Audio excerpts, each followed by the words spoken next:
We do tournaments, and it takes a lot of courage to go out there to somebody you don't even know that could be like 1,000 times better than you.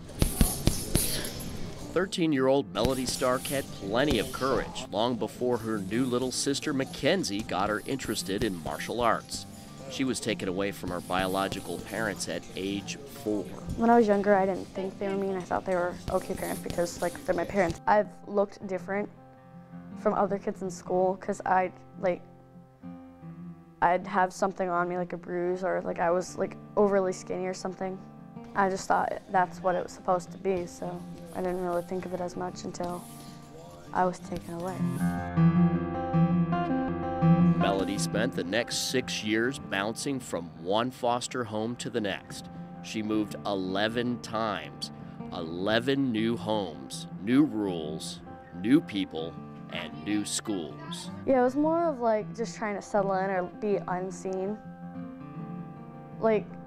Every kid wants to be popular or something. I just wanted to be in the background so nobody knew about me. I only chose few people in each class or each school I went to. I'd make a group of good friends that I could trust, and right when I told them, maybe a month later something unfortunate happens, I have to move away again, so they found out my secret. You get right into that armbar. I do this because it's fun and it helps me with my problems. If I'm angry about something or I'm sad about something, I grapple so I don't have to worry about it. It keeps my mind off of it. The gym has become a home away from home for Melody and her sister Mackenzie. You will find the Starks at the gym 5 nights a week cheering on their girls. On weekends, they travel to competitions. We are 2-time national champions in grappling, which is a mix of jiu-jitsu and wrestling. We train with each other a lot, and we help push each other so that we can be better. The Heart Gallery had always been in the back of our mind, but we really didn't start taking things seriously until some of our friends at our church started adopting children. When we started seeing the children, it was immediately you just felt an attachment to all of them. So that was the hardest part, is deciding which one was best for your family. In 2010, the Starks were asked to chaperone some boys for a Heart Gallery night out at the Rays game. The boys didn't show.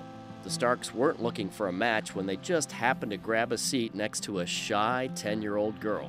It was the first of many baseball games. It was just an automatic connection, kind of like when you meet your spouse for the first time. You just know that this is right. I think we were some of those typical parents that are going for adoption, that you want a younger child, and that's all you want. You don't even want to look at the older children. And that's how we were going into it. We wanted to find a child younger than our biological child. But when that day happened, when you meet that girl, age doesn't matter to you. You have that bond, and once that bond's there, you can't break it. Within a month, the family had checked out Melody's case study and arranged follow-up meetings. They wasted no time in telling Melody they wanted to adopt her. And that was a very special day to us. It was a very almost confusing day for her. I didn't even know I was up for adoption much. All I knew was I was probably going to get adopted, or I'm going to have to wait for a long time for somebody to pick me out of thousands of kids, out of the whole world. When it finally set in with her, she was so excited. She wanted to start calling us mom and dad right away.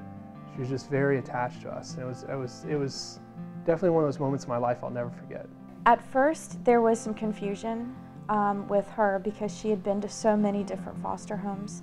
At one foster home, she would be told that this was the right thing to do, and then at another foster home, she would be told that this was the wrong thing to do. So kids do come to you with scars, but a lot of the kids, they just want parents that are going to be there for them. They want somebody to provide them the emotional support and talk to them, and somebody that they can go and talk to.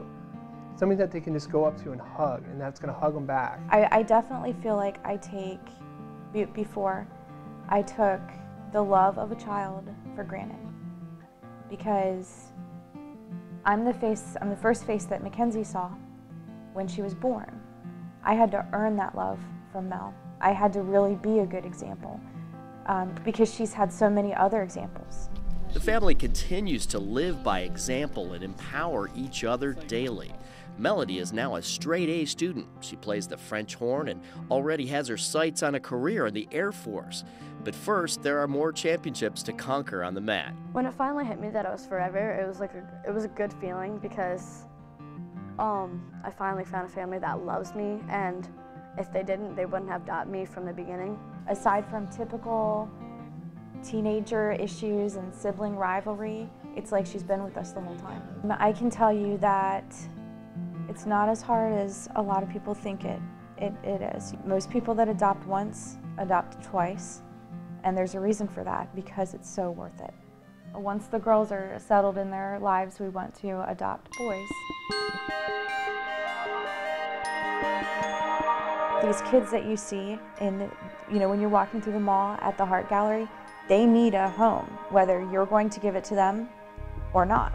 They still need a home. They still need a place to come home to for Christmas when they're 25. They still need people for their kids to call grandma and grandpa when they're in their 30s. They still need that no matter how old they are. These are people, and they're little people sometimes, and they still need, no matter what the age, parents and a forever family. Once I found out about it, I'm like, man, there's other kids that need to be adopted. So I'm like, man, I kind of feel bad for them. So then I kind of had this like joy inside me that was like, we're doing something good.